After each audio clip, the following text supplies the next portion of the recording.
Olá! Dando continuidade na nossa série, eu recebi aqui um vídeo que eu vou compartilhar com vocês de uma pergunta da Vanessa. A Vanessa é responsável por um grupo enorme chamado Câncer de Mama no Facebook e também tem esse mesmo movimento no Instagram. Então a gente vai assistir a pergunta da Vanessa, vou compartilhar a pergunta da Vanessa com vocês para a gente discutir um pouquinho sobre esse aspecto que ela apresentou para mim no direct. Olá, Nutri, tudo bem? Obrigada pelo convite de estar vindo aqui deixar a minha dúvida e eu acredito que seja a dúvida de muita gente também, né?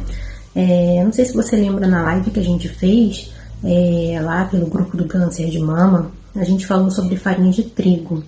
E aí eu lembro que você falou uma frase que impactou, acredito, não só a mim, mas como muita gente. Você falou que na farinha de trigo tem 75 pedaços de insetos, né? Para cada 50 gramas de farinha. E aí a minha dúvida é a seguinte, eu querendo substituir a farinha de trigo branca, eu posso comer a farinha de trigo integral, por exemplo? A farinha de trigo integral ela é mais saudável do que a farinha branca? Me tira essa dúvida. O que eu faço? Qual que eu como? Então, dá pra ver que a Vanessa já é minha aluna, entendeu? E tá dando os spoilers. Ou eu vou ter que mudar o meu discurso, ou continuo no mesmo discurso contando a história de uma forma diferente. Mas é verdade. Na farinha de trigo brasileira, é permitido pela vigilância sanitária, isso está numa norma da vigilância sanitária, é permitido para que cada 50 gramas de farinha de trigo possam conter até 75 fragmentos de insetos. E também sob a substituição por uma farinha de trigo do tipo integral. Também podemos ter esses fragmentos e pensando em saúde intestinal, a gente vai ter também esse posicionamento, essa possibilidade aí de lesão com consumo excessivo. Mas se eu for comparar as duas, obviamente eu tenho uma concentração de fibra muito maior na farinha de trigo integral.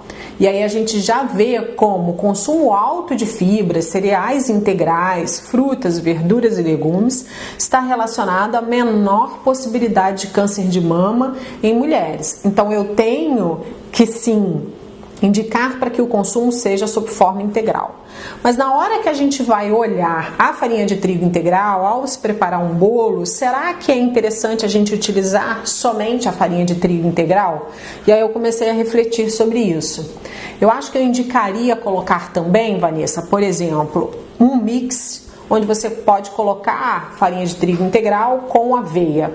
A aveia vai dar tanto fibra insolúvel, que tem também na farinha de trigo integral, mas dá uma pequena carga de fibra solúvel.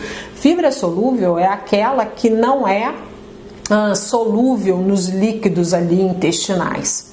E ela, quando chega no intestino, produz ácidos graxos de cadeia curta, que só produz ali no intestino. E a gente vê que um desses compostos, esses ácidos graxos de cadeia curta, né, que é o butirato, é essencial para a saúde intestinal.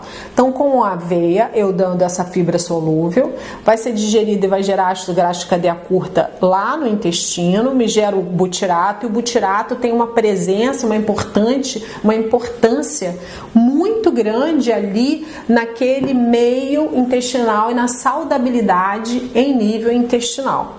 Então, a gente poderia fazer esse mix.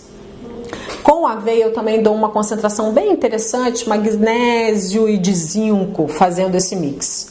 Por que não a gente pensar em colocar também gorduras, que são as fibras das oleaginosas? Eu vou diminuir o índice glicêmico, a carga glicêmica desse bolo ou dessa preparação e vou enriquecer com óleos também bem interessantes. Então você pode fazer um mix de farinha de castanha do Pará, farinha de amêndoas, você tem como adquirir isso, né? Comprar isso em lojas de produtos naturais. Abrindo um parênteses aí, o que eu oriento para o meu paciente em tratamento quimioterápico? Não comprar nenhum produto dessas empresas de produtos naturais que esteja aberto e você vai lá comprar em gramatura, naqueles pequenos silos que eles têm.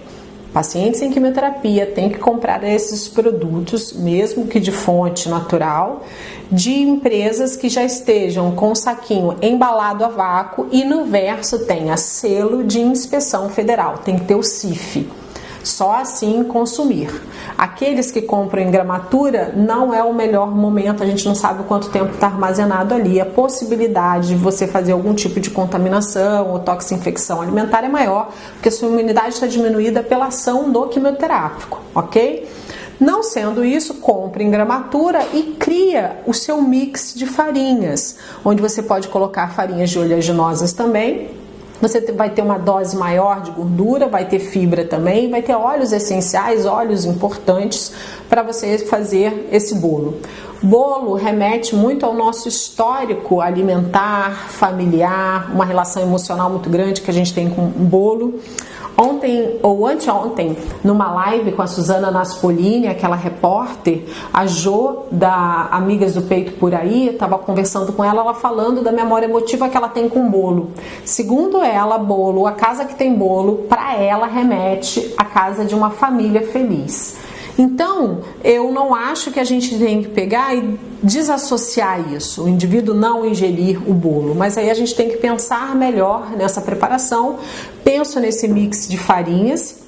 E aí fica também um pensamento para a gente fazer uma discussão, ou se chegar alguma outra pergunta sobre isso, e eu questiono muito os meus pacientes, é que os brasileiros hoje têm consumido uma carga de carboidrato muito alta. E isso empurra para doenças de caráter inflamatório.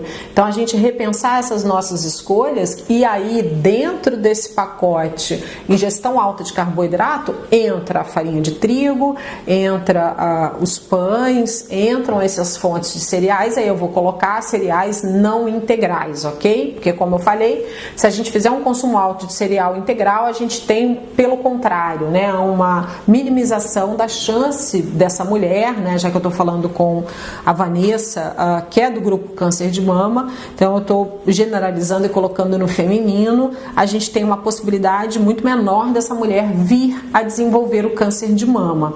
Então eu espero ter respondido. Gosto que no bolo também não seja utilizado açúcar, aí vocês podem colocar como opção liquidificar junto com tâmaras, banana bem madura também dá esse sabor de adoção. Passas é uma excelente opção. Se ainda precisar de um pouco de açúcar para incorporar nesse bolo, como eu falei num vídeo anterior, talvez o açúcar mascavo, no máximo o açúcar demerara seja interessante. Ou você utilizar o açúcar de coco, que é açúcar do mesmo jeito. Os diabéticos têm que tomar cuidado com essa ideia do açúcar de coco ser natural, mas eu tenho ali um índice glicêmico dele, também o total calórico do açúcar de coco, menor do que os outros tipos de açúcares. Eu acho que a discussão é a gente tentar manter o nosso padrão alimentar, mas dentro desse padrão começar a entender e fazer escolhas melhores. E eu acredito que escolhas melhores passam muito pelo entendimento. Quando você entende, eu falo muito isso na minha palestra, você consegue mudar. E aí eu também estou aqui para isso, para a gente discutir as possibilidades de mudança e abrir um pouco esse leque. Então a gente sair da ideia do consumo da farinha de trigo branca também para os outros tipos de grãos que podem participar aí de várias receitas no nosso dia a dia. Eu espero ter te respondido, mas aí eu pensei numa coisa agora e vou pedir o seguinte: para inserirem uma receita, né? Porque se a farinha de trigo tem isso, a aveia tem aquilo, de que forma eu posso fazer isso em casa?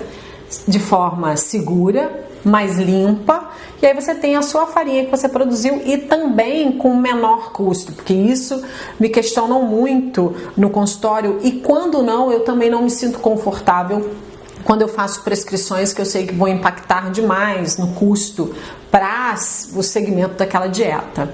Pensei no seguinte: eu vou pedir para colocarem aí uma receita de uma farinha que vocês vão fazer em casa, né? E aí vocês vão ter essa farinha para utilização. Vocês vão utilizar alguns grãos, é mais fácil, vai estar lá, vai estar à mão de vocês, e aí vai entrar agora uma receitinha, viu?